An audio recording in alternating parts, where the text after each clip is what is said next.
Assalomu alaykum. Biz hozir kartoshka maydonidamiz. Ushbu loyiha Xalq banki hamkorligida 3 tumani O'zbekiston MFga 34-53 konturda amalga oshirilmoqda. Bu maydonga kartoshka ekilgan. Maydon hajmi 10 gektarni tashkil etadi. Uzunligi 250 metrga 400 metrni tashkil etadi. Bu yerdagi ekinlar zamonaviy usullar bilan parvarishlanmoqda. Hozirgi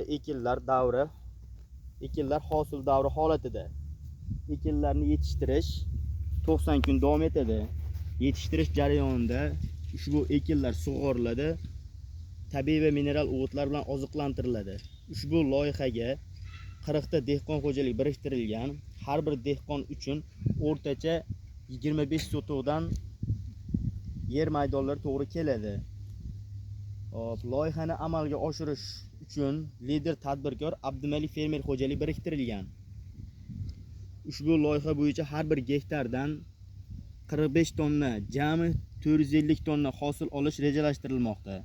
Mazkur ekin yig'ishtirib olingandan so'ng ikkinchi ekinga ham yuqori daromadli ekin turini ekish orqali ushbu dehqon xo'jaliklarining daromadlari yanada oshirib boriladi.